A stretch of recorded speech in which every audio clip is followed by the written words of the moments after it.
بسم الله الرحمن الرحيم. الحمد لله الذي جعل الأمر بالمعروف والنهي عن المنكر القطب الأعظم في الدين، وبعث له النبيين أجمعين صلى الله عليه وعلى آله وأصحابه الذين كانوا يصدعون بالحق ولا يخافون في الله لومة لائمين. أما بعد، فقد قال تعالى: ولتكن منكم أمة يدعون إلى الخير ويأمرون بالمعروف وينهون عن المنكر وأولئك هم المفلحون. وقال عليه الصلاة والسلام: من رأى منكم منكرا فليغيره بيده، فإن لم يستطع فبلسانه، فإن لم يستطع فبقلبه، وذلك أضعف الإيمان. kuyambikidwa konse ndi kwa Mulungu Allah subhanahu wa ta'ala, yemwe wachita kulamula zabwino ndi kuletsa zoyipa kukhala nkhodi yayikulu zedi mchipembedzo ya Isilamu, ndipo adatuma aneneri onse chifukwa cha ntchito imeneyi yowaletsa anthu kuchita zinthu zoyipa, kupembedza mafano ndi zina zotero zimene sizingawathandize, koma onse ayang'ane kwa Mulungu Allah subhanahu wa ta'ala. Apeleke mtendere Allah subhanahu wa ta'ala kwa mtumiki watu Muhammadin sallallahu alaihi wasallam, ndi banja lake, kudzanso kwa masahaba ake onse amene ankafalitsa choona ndipo sankaopa kudzudzula kwa odzudzula pa ntchito ya Mulungu Allah subhanahu wa ta'ala. Pambuyo pa kumuyamikira Mulungu Allah subhanahu wa ta'ala, mitendere yake yosiyanasiyana imene sitingathe kufotokozera, mitendere yake ndi yochuluka kwambiri. Pambuyo pa kuyamikira iye Mulungu Allah ndi kumfunira zabwino mtumiki wathu sallallahu alaihi wasallam, Mulungu Allah subhanahu wa ta'ala akulankhula buku lolemekezeka la Qur'ani kunena kuti: nditu Allah subhanahu wa ta'ala wanena motere: lipezeke gulu mwa inu loyitanira ku zabwino ndi kulamula kuchita zabwino ndi kuletsa zoyipa, iwo ndiye opambana. Alo anga olemekezeka mwa Mulungu Allah subhanahu wa ta'ala, kuchokera pa aya imeneyi, ndi chifukwa chake lero lino tikhale tikukumbutsana ulaliki wathu ndi kulamulana zinthu zabwino ndi kuletsana zinthu zoyipa. Balo olemekezeka mwa Allah subhanahu wa ta'ala, poti zabwino ndi zochuluka, zoyipa ndi zochuluka, koma lero lino ulaliki wathu ukulowera kuti pa zabwino ziti pa zoyipa ziti zimene tikhale tikulangizana mukulankhulana kwathu mu ulaliki wathu mu nthawi ino. Olemekezeka mwa Allah tabaraka wa ta'ala, akubele ni chisoni m'bale wanga pamene mukundimvera kwina kulikonse kumene mukundimvera, wina aliyense amene akundimvera mu nthawi imeneyi. Balo olemekezeka mwa Allah tabaraka wa ta'ala, kulankhulana kwathu mu nthawi ino, kukumbutsana kwathu mu nthawi ino, tilowere kuchokera pa kuletsana zinthu zoyipa zimene zimatha kuchitika iwe uli pompo, ingakhale uli kutali,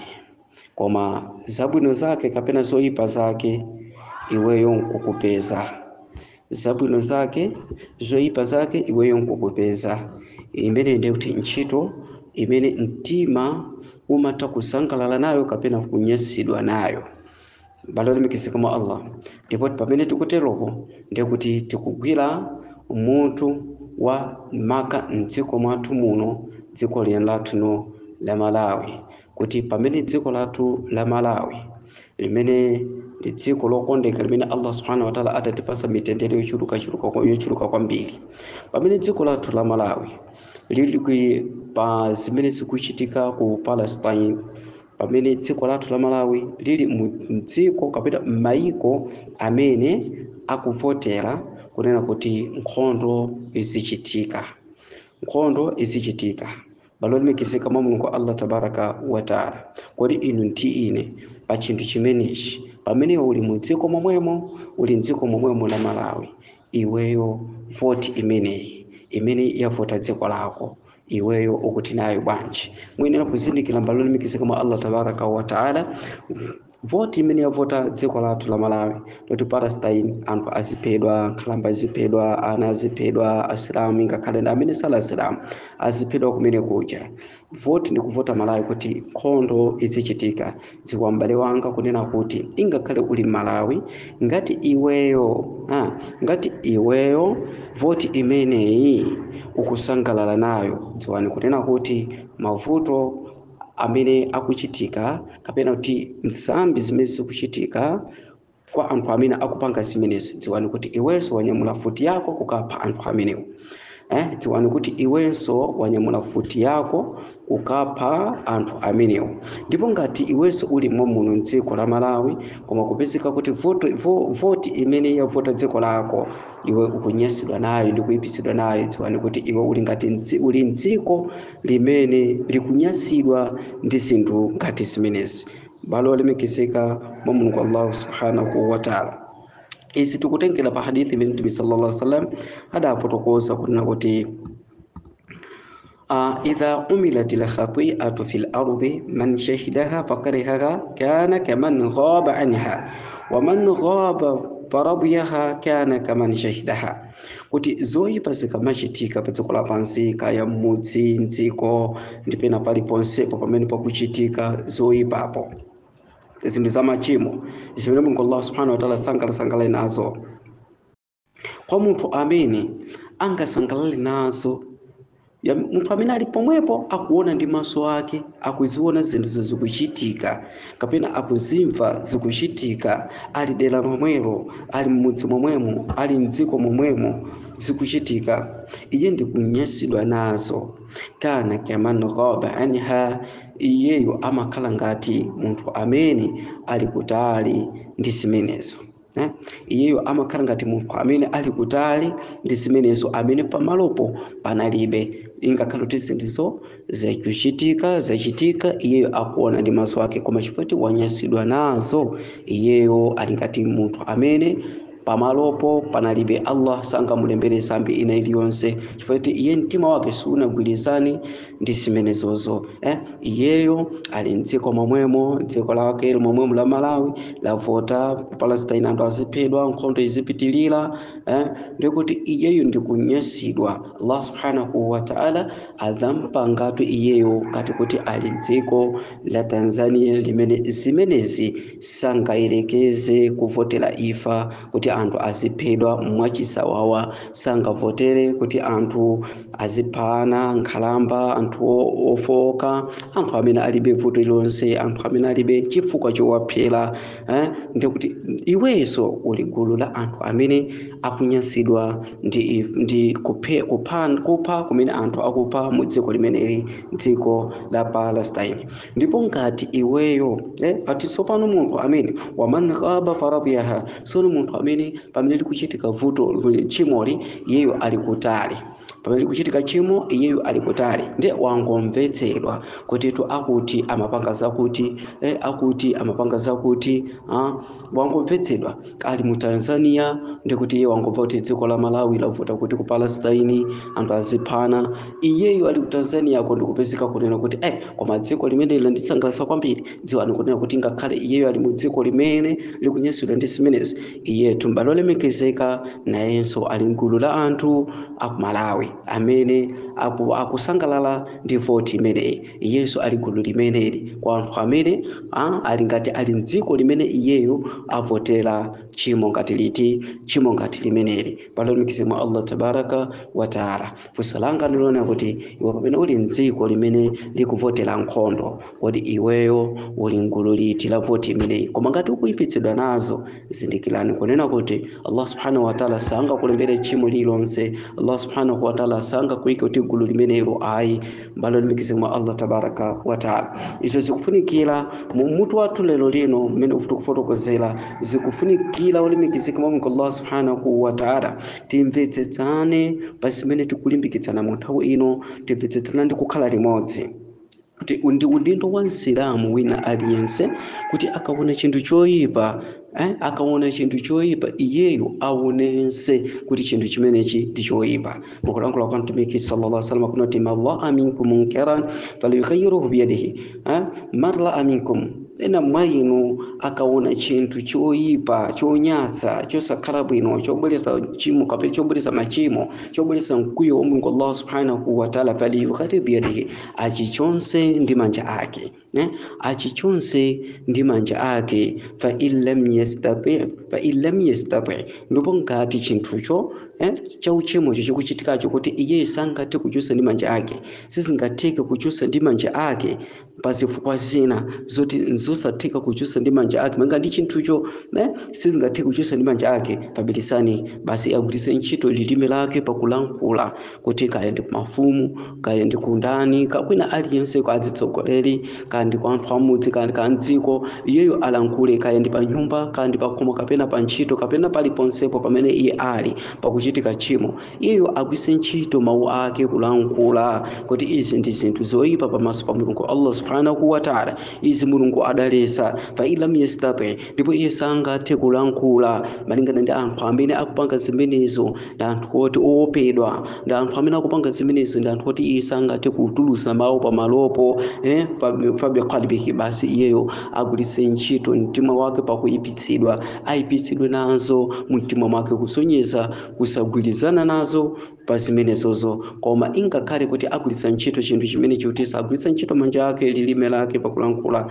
ndi kugwiritsa ntchito kungoyipitsidwa, wadhalika adhafu liman, uku ndi kufoka kwa chipembedzo kumeneko, ndi kufoka yani kufoka kwa chikhulupiriro chake,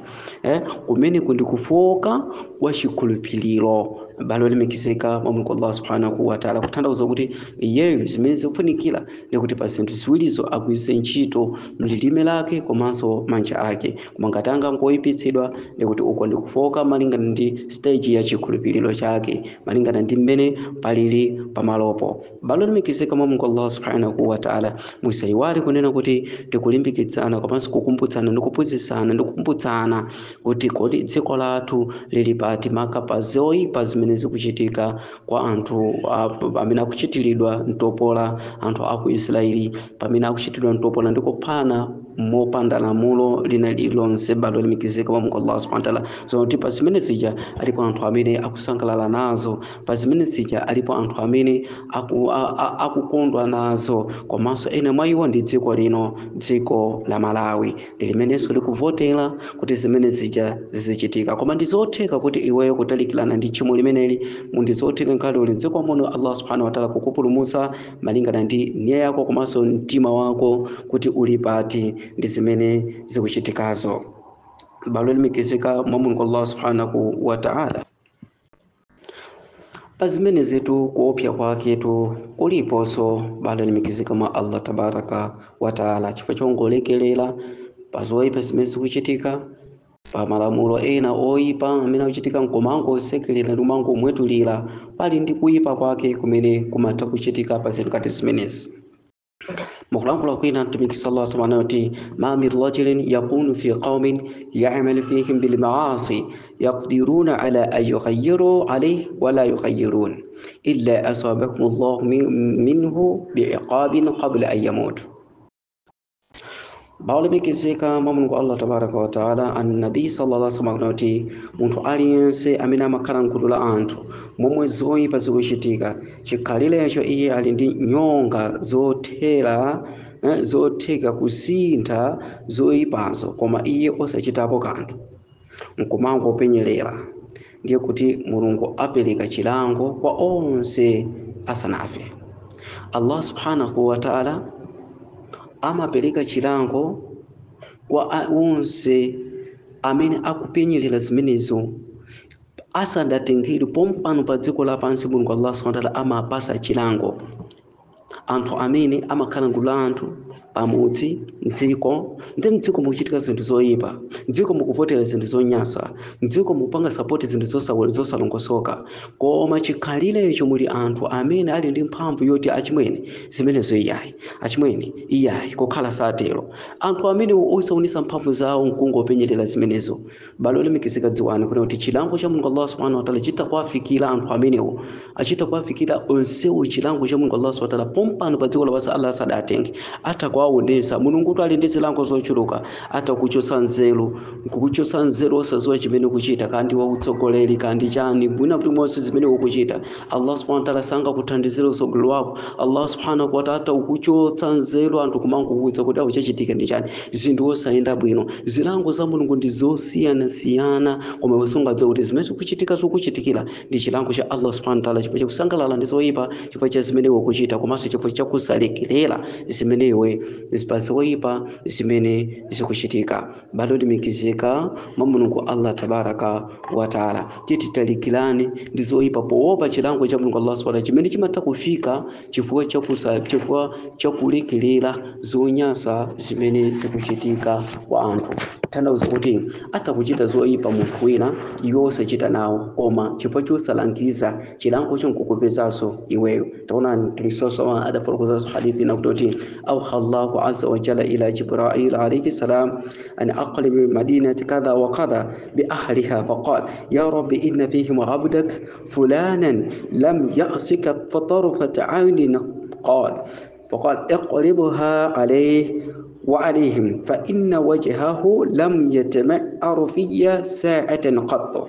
بلو لم يكزم الله سبحانه وتعالى تبي صلى الله عليه وسلم الله سبحانه وتعالى آدم تمزج جبريل عليه السلام kuti akakwirire mzinda wina, dziko lina, mudzi wina, kuti akakwirire mzinda umene wakuti. Ndipo Jibril alayhi salam atafika mzinda umenewu adapereka ripoti kwa Mulungu Allah subhanahu wa ta'ala, ya Allah tabaraka wa ta'ala, inu Mulungu wanka Allah, nditu mmene muli munthu wina ochita zabwino amene sadakulakwirenipo olo ndi ola limodzi, sadapanga kuchimo olo ndi ola limodzi, olo ndi nthawi imodzi, sadakutembelukire ninu pochita zinthu zoyipa zonyasa ayi. Kutanthauza Jibril akufuna kummenyera nkhondo munthu amene kuti zikhala bwanji za munthu amene mudziko limene mzinda umene mwandituma kuti ndikawononga chifukwa cha zoyipa zawo, ndikawononga chifukwa cha sapoti zawo zonyasa. Ndese pano za munthu amene sanakulakwirenipo munthu amene yuyu zikhala bwanji ya Allah subhanahu wa ta'ala. Allah subhanahu wa ta'ala pomuyanga Jibril alayhi salam anamuza kuti iwe Jibril ndakuuza kuti ukakwirire mzindawo, ndipo ukakwirire iyeyo ndi iwowo eni mzindawo, chifukwa iyeyo palibe ola limodzi ono nthawi imodzi imene nkhope yake idaonekapo kapena kunyasidwa ndi zoyipa zimene akuchita anthuwo. Iyeyo palibe ndi tsiku limodzi limene adayipitsidwa ndi zoyipa zimene anthuwo akuchita. Balo limikizemo Allah subhanahu wa ta'ala. Sopano ndi zinthu ngati zimene zikuchitika lero lino ndi chimodzimodzi balo limikizika ngati inu ndine sitikhala ndi gawo loyipitsidwa ndi zimene zindikulankhula. Tidziwani kuti Allah atawononge Malawi, Allah atawononge mzinda wathu, Allah atawononge mzinda wathu. Dziwani kuti sangayang'ane kuti muli mashehe, sangayang'ane kuti muli anthu opa Mulungu, sangayang'ane kuti muli anthu opanga madhikiri, osali matahajudu, opereka zaka, opita ku haji, osala msomu, masomo amasunna, uzipereka okhazika pa sunna ya Mtume sallallahu alaihi wasallam, olimbikisa nkhani za tauhid, olimbikisa za zimene Mulungu Allah subhanahu wa ta'ala sangayang'ane zimenezo. Ngati inuyo mulibe gawo lolesa anthu amene akuchita zinthu zoyipa, kulankhulapo, kubweretsa lilime lanu kapena manja anu osachitapo kanthu, zimenezo Allah sangayang'ane, atakuwononga dziko lathu lino chifukwa cha kuchita zoyipa zimene ife tilibe nazo gawo la kudzudzula nkhani ngati imeneyi. Balo limikizika mwa Mulungu Allah subhanahu wa ta'ala. Sono pakutalikirana ndi chilango cha Allah subhanahu wa ta'ala, tatiyeni inu asilamu ndi chiphunzitso cha Islamu zimene timisazima adati atipuzisa tikaona zinthu zoyipa zonyasa zikuchitika tatiye tikhale ngati masahaba a mtumiki sallam amene sadali opa pa chilungamo sadali opa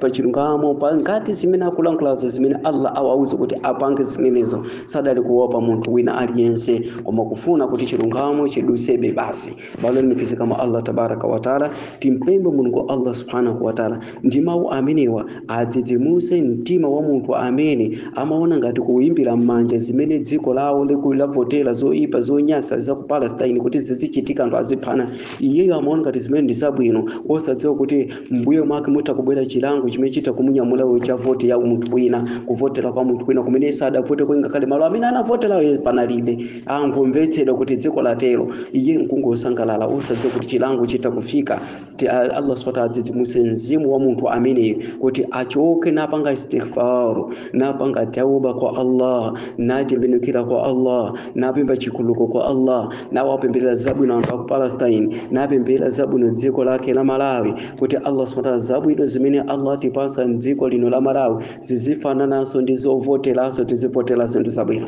mitendere imene Allah subhanahu wa ta'ala atipasa dziko lathu la Malawi tizionesa kushukuru ndi kuthokoza kwa Allah subhanahu wa ta'ala kupovoteraso zinthu zabwino Allah atipasa mitendere yambirimbiri ana athu futi sadzidziwa ingakhale akulu ife futi sitidzidziwa timangona ndi maso ena ulo ndi futi sadaione kukulira kwa futi sitikudziwa dziwani kunoti pali mayiko anzathu mbalo limikizika kama Allah amene nditulo ndi mwana amaphunzitsidwa mmene angazipulumutsire kwa adani kuti futi timaomba chonchi ngati futi sitikuidziwa anatu saidziwa futi dziwani kuti mmene ndi mtendere waukulu wa Mulungu Allah umene akupasa mdziko mwako mmene umagona ulo kukomokoza tseka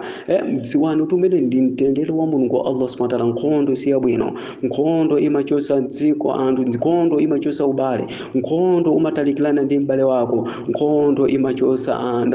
asibale ako usaza kumana nawo mpaka mawa tsiku la kiyama nkhondo anthu amanyamula mbalo pothawa mbalo monyamula anawo amatakunyamula achona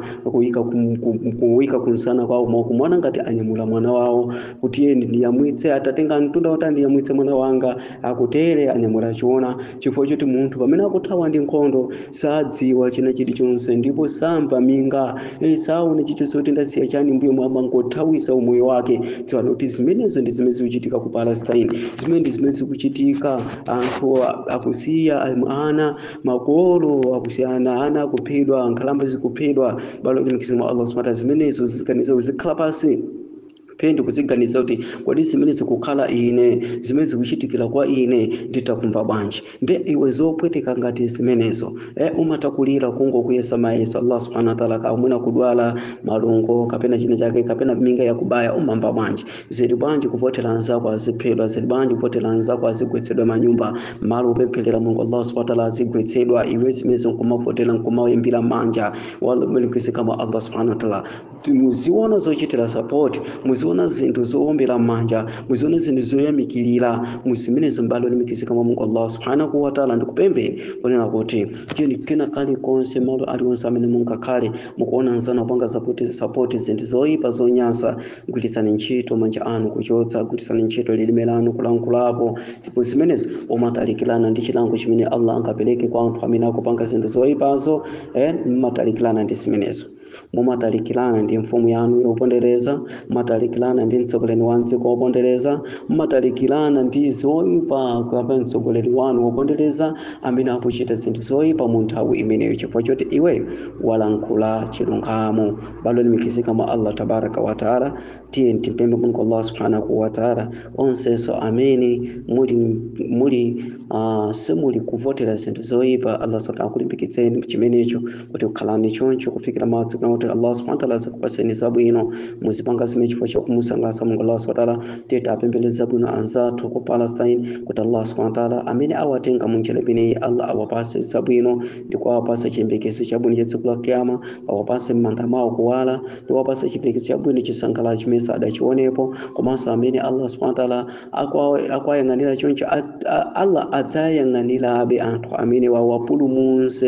awapulumutse kwa adani awo komanso komanso Allah apereke chilango ndi mavuto kwa anthu amene akupanga zimenezi mu Palestine. Allah apereke mavuto ndi mazunzo pompano pa dziko lapansi, asadamwalire awalange pompano pa dziko lapansi. Pamawa tsiku la kiyama Allah akapase chilango choopsa kwa anthu amene akuwapondereza zinzawo mu nthawi imene iwowo mamuti akadakhala ali bize kupanga za Mulungu Allah subhanahu wa ta'ala, kwa anthu amene akupanzawo popanda chifukwa china chilichonse. Balumikizika mu Allah tabaraka wa ta'ala. Wama naqamu minhum illa an yu'minu billahi al-aziz al-hamid. Basi tupe Mulungu Allah subhanahu wa ta'ala adalitse mawu anga ochepa ngati amenewa kwa onse amene angamve, aumve mawu bwino ndikugwiritsa ntchito kuti mawu tsiku la kiyama Allah subhanahu wa ta'ala so akatipase sabwino. Wassalamu alaikum wa rahmatullahi wa barakatuh.